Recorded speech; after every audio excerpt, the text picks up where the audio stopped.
Querido Padre Dios, te doy gracias en las virtudes, Señor, que tú has extendido para con nosotros. En estos tiempos, Señor, que se han aproximado ya al retorno de tu Hijo amado. Gracias, Señor, porque estás poniendo en nuestros corazones un vivir diferente, Señor, porque estás moviendo, Señor, las aguas de nuestra vida para poder limpiarlas. Y limpiarlas como a través de tu palabra, a través de tu espíritu. Es necesario, mi Dios, de que las aguas sean agitadas para que puedan ser purificadas, y ese agitamiento lo trae tu Santo Espíritu. En esta hora, mi Dios, trae luz a tu palabra, luz a nuestras vidas, a nuestros ojos, oídos. Destapa nuestros oídos para que podamos, Señor, abrir el entendimiento de nuestro corazón. Te damos gracias, Padre. Te damos gracias, porque tú eres bueno todo el tiempo. Y toma lugar ahora, Señor, en nuestros corazones, para que todo lo que hablemos sea palabra tuya, Señor, sea esencia tuya, sea sustancia tuya, Señor, que venga, Dios, a renovar todo nuestro interior. Tú eres santo, Señor, y tú eres bueno. Por todos los siglos de los siglos, Señor, tú eres bueno, y para siempre es tu misericordia. Te honramos, Señor, y te pedimos, mi Rey, que bendigas cada familia, cada hogar, cada persona, Señor, que escucha el mensaje de tu palabra. Tú traigas, Señor, medicina a su corazón y puedas vendar sus heridas. Puedas suavizarlas, Señor, con el aceite de tu Santo Espíritu. Y de esa manera, Señor, pueda surgir el perdón y el amor tuyo. Gracias, mi Señor, en el nombre de Jesús. Amén y amén. Que mi Dios me los bendiga en esta hermosa tarde. Hemos estado hablando del reino. Para entrar al reino se necesita nacer de nuevo. Y lo dijo Jesús cuando habló con Nicodemo, aquel fariseo que tenía esa inquietud de conocer más a fondo a Jesús.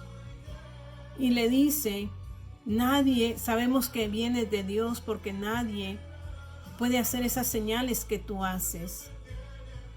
Entonces algo le inquietó a Nicodemo, y Dios le dijo, y Jesús le dijo: es necesario nacer de nuevo para que puedas ver el reino.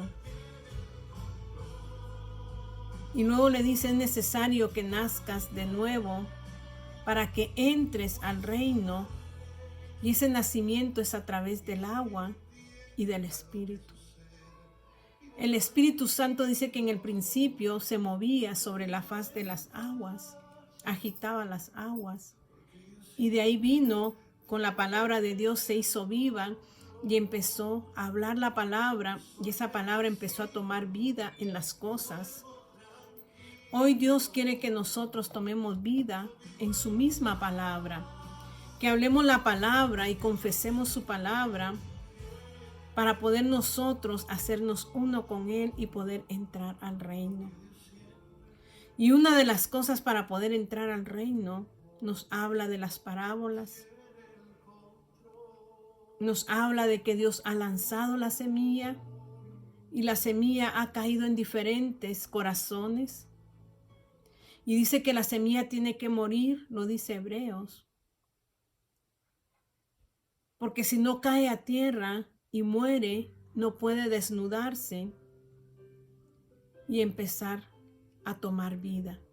Usted y yo, para entrar al reino, necesitamos morir a nuestra vieja naturaleza para que ese grano que somos nosotros empiece a tomar vida. Pero tenemos que nacer desnudos, quitarnos esa vieja naturaleza para poder ser revestidos de la nueva naturaleza.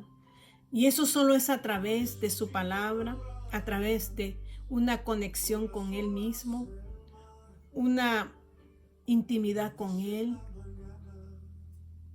Empezamos a nacer de nuevo por el poder de ¿qué? de su Santo Espíritu. Porque el Espíritu Santo empieza a vivificarse dentro de nuestro ser y empieza a darnos vida. Más que todo les dije la otra vez, cuando Dios dijo y recibiréis poder, más que hablar en lengua, significa la facultad de entrar al reino.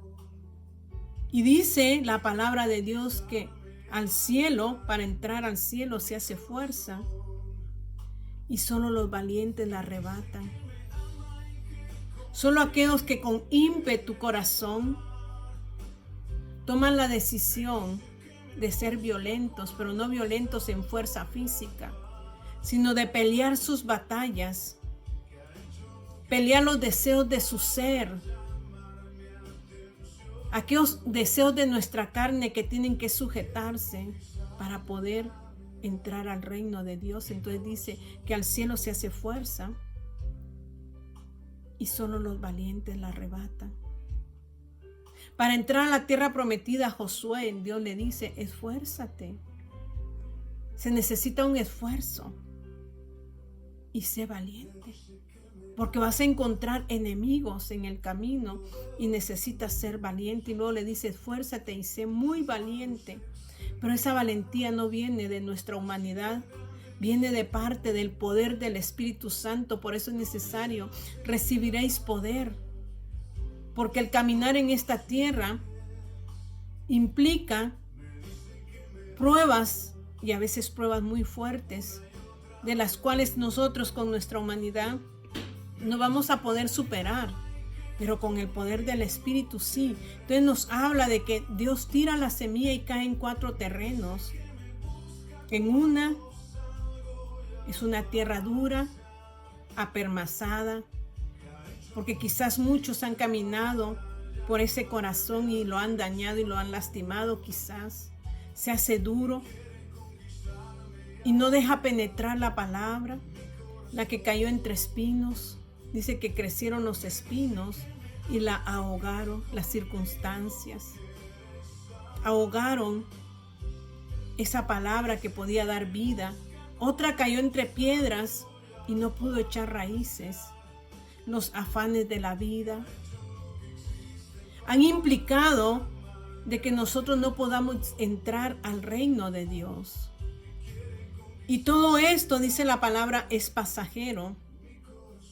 Todo lo que ven nuestros ojos un día se acabará, pero la palabra de Dios permanece para siempre.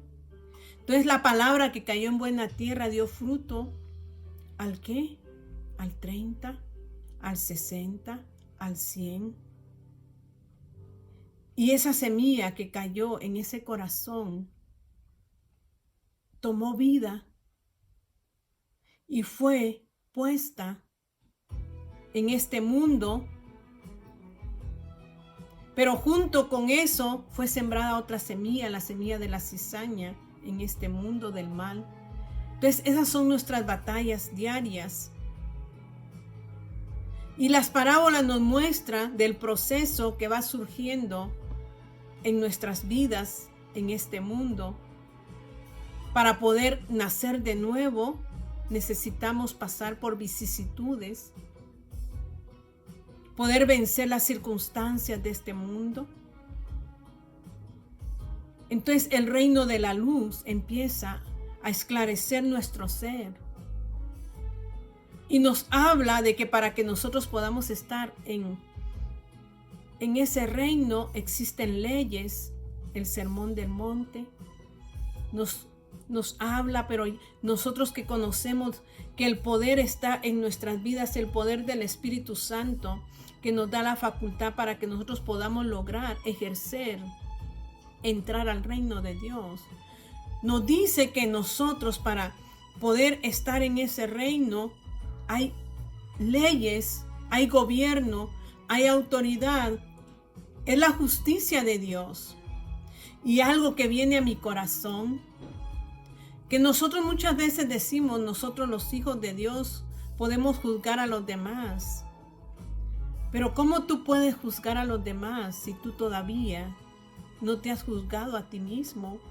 Y hoy en este tiempo el Señor, yo lo veo así en mi vida, Dios, en el tiempo que estuvimos en la congregación, Dios nos preparó de una manera para que nosotros fuéramos responsables en la obra de Él. Pero en sí, ahora Dios está preparando nuestras vidas para con Él. Nos está evaluando, nos está haciendo que nosotros nos evaluemos cómo estamos por dentro. Yo les decía que el que no puede gobernar su propio cuerpo, su propia vida. El que no puede gobernar su casa. Y si no puede gobernar su casa, ¿cómo podría gobernar la casa de Dios? Y como que todo lo hemos hecho a la inversa, hemos empezado de lo contrario. Empezamos con la iglesia, ahora queremos seguir con nuestra casa y luego con nuestro ser, cuando primero es el gobierno de nosotros mismos. ¿Y cuál es ese gobierno? Reconocer la autoridad, la justicia de Dios, porque ¿cómo usted puede llegar a gobernar con Cristo si usted no ha pasado el proceso, si usted aún no está preparado, si yo aún no estoy preparada en mi persona? ¿Cómo puedo juzgar a otro? Por eso dice Isaías 11, por cuanto dice, el Espíritu de Dios viene a su vida. Vienen los 7 espíritus, pero el Espíritu Santo con E mayúscula es el que gobierna. Es el poder de Dios en nosotros. Es el que gobierna y trae a nosotros espíritu de sabiduría, que ya hablamos en un mensaje. Trae espíritu de inteligencia, porque dice que la sabiduría es el temor a Jehová. Y el apartarnos del mal, el apartarnos del pecado, es inteligencia. Entonces el Espíritu de Dios viene y nos capacita para esto, para que nosotros podamos ser sabios, no en nuestra propia opinión, sino que en la sabiduría de Él. Porque en sí dice que la letra mata, mas el Espíritu vivifica, y nosotros necesitamos ser vivificados por el Espíritu de Dios. Entonces el Espíritu de Dios nos capacita en la sabiduría, en el temor a Dios, y cuando hay temor de Dios, entonces empieza a surgir las leyes del reino. Porque usted aprende que Dios es el todo en todo y que nosotros venimos a ser ¿qué? Pobres, necesitados. ¿Necesitados de quién? De Él. Y yo había buscado acerca de lo que era esta palabra, la palabra pobre. Y me llamó la atención porque dice que pobre es un indigente. Usted conoce a los indigentes, aquellos que están en las calles necesitando de la ayuda de otros o de otra persona. Usted no es un indigente de la calle, pero sí es un necesitado del Dios Altísimo. Entonces la ley del reino empieza allí en Mateo capítulo 5 y dice, en la primer bienaventuranza en el 5:3, dicen los pobres en espíritu porque de ellos es el reino. Nosotros no podemos entrar al reino con un corazón altivo, con un corazón arrogante, con un corazón prepotente, sino que tenemos que ser dependientes, reconocer nuestra condición, reconocer que sin Él nada podemos hacer nosotros. Y eso significa que hay un arrepentimiento genuino. Y cuando nosotros nos decimos pobre, no hablamos de pobreza física, de dinero, de finanzas. Estamos hablando espiritualmente, en que reconocemos que hay un gobierno y ese gobierno es Cristo y que necesitamos del gobierno de Cristo sobre nosotros, cumplir las leyes del reino de Dios. Y una de las cosas es reconocer que somos menesterosos, que ante Dios no podemos venir con altivez, con arrogancia y sentirnos súper porque el único grande aquí es Dios. Y dice pobre significa indigente, menesteroso, miserable, necesitado, humilde, carente de algo. Y todos somos carentes sin la presencia de Dios. Escasos. Eso es reconocer que verdaderamente en nosotros, en nuestra naturaleza humana, nos vemos tan necesitados de ese Dios tan grande que hizo los cielos, la tierra, el mar y todo lo que existe. Entonces nos venimos nosotros a ver ante Él y miramos que aún en nuestro ser hay una bajeza que necesita de Él, que necesita ser limpiada, que necesita ser purificada, y que sin Él nosotros no vamos a poder lograr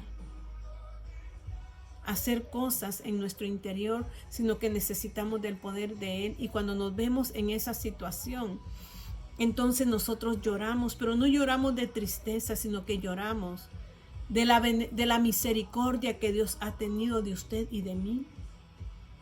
Y empieza a surgir que entonces nosotros nos encontramos en una dicha, nos encontramos en una satisfacción de depender de quién, de Dios Padre, que salimos de la esclavitud del reino de las tinieblas, porque éramos esclavos, mas ahora venimos a ser esclavos, ¿qué? Voluntarios. No porque Dios nos quiera esclavizar, porque Él nos dio un libre albedrío, el cual usted toma la decisión si sirve, si es prisionero de la oscuridad o viene a la luz y se sujeta al Padre, al que le da vida, al que le ha dado vida. Y cuando yo empiezo a leer las leyes del reino, mi corazón se quebranta. Y me voy a Lucas capítulo 6 y su versículo 20 y dice, y alzando los ojos hacia sus discípulos decía, bienaventurados vosotros los pobres, habla de pobres en espíritu, porque vuestro es el reino. Porque ustedes van a poder reinar con justicia. Y les dije de Isaías 11, porque Isaías 11 dice que cuando vienen los 7 espíritus sobre Jesús, sobre el Mesías, y ahora nosotros somos parte de Él y nos dejamos quebrantar ante Él, entonces viene el espíritu de sabiduría, de conocimiento, de consejo, de poder, de conocimiento y de temor de Jehová. Entonces dice que Él ya no va a juzgar basado en sus ojos físicos lo que ven, y nosotros juzgamos por lo que ven nuestros ojos. Muchas veces juzgamos por lo que escuchan nuestros oídos, oímos decir a alguien, fulano de tal es así, y empezamos a juzgar sin conocer a la persona. Cuando Cristo se ha hecho uno con nosotros, nosotros vamos a empezar a juzgar con equidad. Vamos a juzgar en el poder de Él, no en mis ojos físicos ni en mis oídos físicos, sino en lo sobrenatural. Pero no ahora. Aún Dios me puede dar el discernimiento para poder decir algunas cosas, pero Dios lo está capacitando a usted y me está capacitando a mí para el momento en que dice en Apocalipsis 20, cuando Jesús venga, dice en el 20, Apocalipsis 20, dice, vi a un ángel que descendía del cielo con la llave del abismo y una gran cadena en la mano, y prendió al dragón, la serpiente antigua, que es el diablo y Satanás, y lo ató por 1000 años. En ese momento Dios envía un ángel para que ate a Satanás por 1000 años en el abismo. Hasta hoy dice Hebreos que Dios todo lo puso debajo de nuestros pies, pero aún no se ve eso, porque la justicia de Dios todavía no está en nosotros. Porque para que la justicia de Dios esté en nosotros, nosotros tenemos que guardar las leyes del reino y tener un corazón quebrantado ante Él, un corazón que depende de Él, y que cuando sabe que Él es su Señor, que su señorío es Jesús, Él se mete en sumisión. Entonces nosotros entendemos que nuestro espíritu es pobre, que necesita de Él. Y lloramos porque vemos la magnitud de su poder y de su amor para con nosotros. Y nos sentimos agradecidos, porque eso se llama agradecimiento o gratitud. Llorar delante de Él, de saber que de lo mísero el Señor se acordó. De aquel pecador, el Señor se acordó de él y lo sacó de allí. De la lujuria, de la avaricia, de la codicia, de la promiscuidad, de la drogadicción, de la borrachera, quizás del homosexualismo. Entonces nosotros estamos agradecidos con Él, porque dice: ¿quién es más agradecido, al que se le perdona poco o al que se le perdona mucho? Entonces, cuando vemos que nuestra condición anterior era lo más bajo, pero que ese Rey se dignó en mirarlo a usted, en mirarme a mí, mi espíritu se quebranta y llora de gratitud. Y al llorar de gratitud, entonces surge que yo vengo y digo: Señor, ¿por qué no sujetarme a ti? Cuando viste mi bajeza, tuviste misericordia de mí. Me alcanzaste y me perdonaste. Entonces usted se siente tan agradecido y se sumerge y se somete a Él, y viene: dichosos los mansos, porque ellos recibirán la tierra por heredad. Se hace usted humilde. Viene la humildad y no la altanería ni la arrogancia. Y cuando usted se somete a Él, entonces viene aquello que dice: bienaventurado, dichoso el que tiene hambre y sed de justicia, sed de su gobierno, sed de que Él tome autoridad, que Él tome lugar en mi vida. Nace en mi corazón una necesidad de que me siento satisfecha y cada día anhelo beber del agua y comer de su palabra, porque Él va a saciar mi ser interior. Y cuando Él sacia mi interior, viene la otra. Entonces yo me hago misericordiosa. Dice: bienaventurados los misericordiosos, porque ellos alcanzarán misericordia. Entonces yo empiezo a mirar a mi prójimo con misericordia. No lo veo por debajo de mí, sino que surge en mi corazón amor por Él. Cuando nace el amor de Cristo en mi corazón, entonces yo veo la necesidad que tiene aquella persona y ya no lo juzgo por lo que he visto, por lo que estoy viendo, ni por lo que estoy oyendo, sino que surge el amor de Cristo en mi corazón y tengo misericordia. Y dice que entonces alcanzaré yo misericordia. Y cuando yo empiezo a tener esto por mi prójimo, no importando cómo él sea, yo empiezo a verlo con ojos de amor. Y entonces mi corazón, dice, empieza a ser limpiado.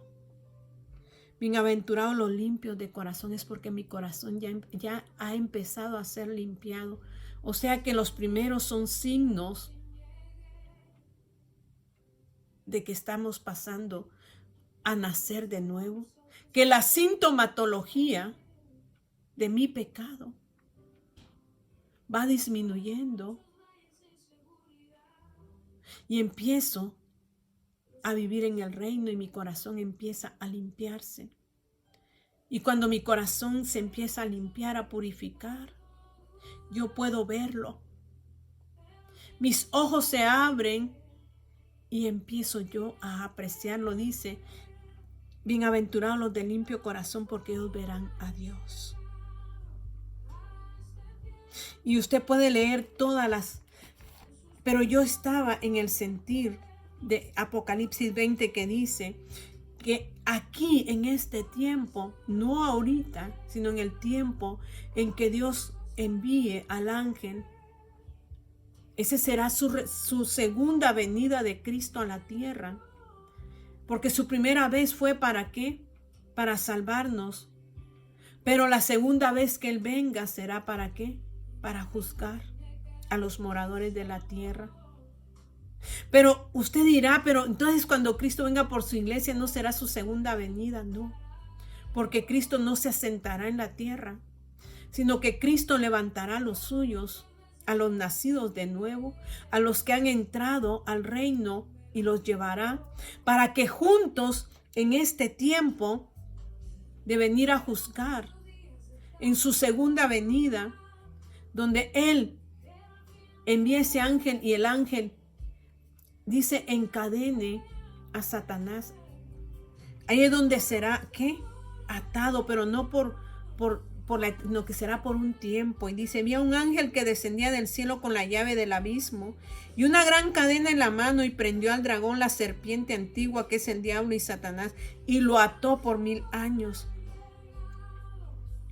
Y lo arrojó al abismo y lo encerró y puso su sello sobre él para que no engañase más a las naciones hasta que fuesen cumplidos 1000 años. Y después de esto debe ser desatado por un poco de tiempo. O sea que esto ya es en los finales. Pero usted se va a dar cuenta en el 4. Y el 4 dice, y vi tronos. O sea que habían tronos. ¿Qué es un trono? Un rey está sentado en un trono. Pero el apóstol Juan vio tronos y dice, y se sentaron sobre ellos. O sea que se sentaron en esos tronos. Los que iban a reinar. ¿Y quiénes son los que van a reinar en esos tronos? Dice, los que recibieron la facultad de juzgar. ¿Cómo usted y yo nos podemos sentar en esos tronos si aún juzgamos con nuestra naturaleza humana? Mi naturaleza tiene que menguar para que yo pueda pertenecer y sentarme en esos tronos y tener esa facultad, porque el que va a juzgar aquí no va a juzgar porque se le vino de repente una idea, sino porque ya su corazón está conforme al corazón de Dios, de Cristo, porque Cristo es el que va a juzgar. Y dice, y vi tronos y se sentaron sobre ellos los que recibieron facultad de juzgar. Y vi almas, esos son los que pasaron la tribulación, de los decapitados por causa del testimonio de Jesús y por la palabra de Dios, los que no habían adorado a la bestia ni a su imagen y que no recibieron la marca en sus frentes. Esos ya son, esas almas son las que se salvan en la tribulación. Y dice, y que no recibieron la marca en sus frentes ni en sus manos, y vivieron y reinaron con Cristo 1000 años. Pero los otros muertos no volvieron a vivir hasta que se cumplieron 1000 años. Los otros muertos. ¿Cuáles son los otros muertos? Los que murieron sin Cristo. Y dice, esta es la primera resurrección. Dice, bienaventurado y santo el que tiene parte en la primera resurrección. La segunda muerte no tiene potestad sobre estos, sino que serán sacerdotes de Dios y de Cristo y reinarán con él 1000 años. Cuando los 1000 años se cumplan, Satanás será suelto de su prisión y saldrá a engañar las naciones que están en los 4 ángulos de la tierra de Gog y Magog, a fin de reunirlos para la batalla, el número de los cuales es como la arena del mar. Mire cuántos no estarán en el reino de Dios. Incontable, porque no podemos contar la arena del mar. Estos estarán con quien, con Satanás, dice. Y subieron sobre la anchura de la tierra y rodearon el campamento de los santos. O sea que subieron y rodearon toda la anchura y el campamento de los santos y la ciudad amada. Y de Dios descendió fuego del cielo y los consumió. Y el diablo que los engañaba fue lanzado en el lago de fuego y azufre, donde estaba la bestia y el falso profeta, y serán atormentados día y noche por los siglos de los siglos. Aquí habla de los que se sentaron en los tronos, y los que se sientan en el trono es la iglesia. No es una gran cantidad, es una pequeña cantidad. Y por eso dice que ancho es el camino por los cual muchos caminan, pero angosto es el camino que lleva a la vida, y son pocos los que la hallan. Esos pocos son los que van a estar sentados en este trono, porque habrán menguado en su naturaleza vieja y le darán el paso a la naturaleza nueva, que es lo que Dios está haciendo ahora con usted y conmigo, dándonos una nueva naturaleza para que podamos reinar con Él para siempre, por los siglos de los siglos. Esto es digno de alabar, y nosotros decimos, es que vivimos bajo la gracia y nos valemos de eso para hacer lo que querramos. Pero en el reino, para nacer de nuevo, existen leyes, y para que usted pueda entrar al reino necesita menguar y reconocer quién es su Señor. Porque el que conoce quién es su Señor actúa de manera diferente. Y dice aquí donde les dije, en Lucas 6, nos habla de las bienaventuranzas, pero nos habla que es lo contrario de pobre, es el rico. Es lo rico. Y dice allí en Lucas 6, 24, mas hay de vosotros, o sea, los primeros son dichosos, los pobres en espíritu, los que tienen hambre y sed de justicia, que aún siendo aborrecidos por causa de Dios, porque le dicen a usted, oh, usted no vive bajo la gracia, usted quiere vivir de la palabra, en la que le da vida a usted. Usted tiene que vivir en la palabra de Dios. Y si por causa de hablar la palabra de verdad lo menosprecian, lo rechazan, hablan de usted, no se preocupe. Porque dice Dios, dice, gozaos en aquel día y alegraos, porque he aquí vuestro galardón es grande en los cielos, porque así hacían sus padres con los profetas. Mas ay de vosotros ricos, porque ya tenéis vuestro consuelo. Aquellos que se sintieron arrogantes, prepotentes, y no dejaron el señorío de Dios sobre sus vidas. Dice, ellos ya tienen su consuelo, no es en Cristo, sino en su vanidad, en su ego, porque son egocéntricos. Dice, ay de vosotros los que ahora estáis saciados, los que hoy se sienten satisfechos, porque tendréis hambre. Ay de vosotros los que ahora reís, porque lamentaréis y lloraréis. Ay de vosotros cuando todos los hombres hablen bien de vosotros, porque es lo que nos encanta cuando somos egocéntricos. Queremos el halago de los demás.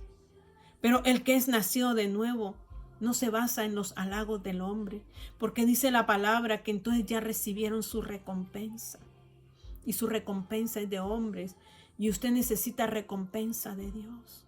No el halago de nadie, sino encontrarse fiel y limpio ante la presencia de Dios. Y dice, ay de vosotros cuando todos los hombres hablen bien de vosotros, porque así hacían sus padres con los falsos profetas. A veces hipócritamente hablan bien de nosotros y eso nos gusta. Es mejor que si hablan mal por causa de Cristo y no que hablen bien por hacernos de lado de ellos, que es corrupción. Dice el 27, pero vosotros los que oís, o sea que esto es solo para los que tienen el entendimiento abierto, os digo, amad a vuestros enemigos, haced bien a los que os aborrecen, bendecid a los que os maldicen y orad por los que os calumnian. Cuando usted ha llevado a cabo el quebrantamiento ante Dios, usted viene a ser como un Esteban. Esteban vivía bajo el poder del Espíritu, que cuando lo apedrearon, no hubo causa de dolor en su carne porque su carne había menguado. Y el Espíritu de Dios había entrado en posesión de su ser. Y él solo dijo, perdónalo, Señor, porque no saben lo que hacen. Pero el que vive en la carne maldice. El que vive en la carne no ama.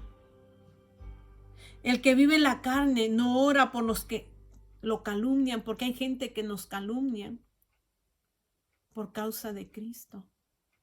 Pero usted necesita estar bien con su Señor para poder llegar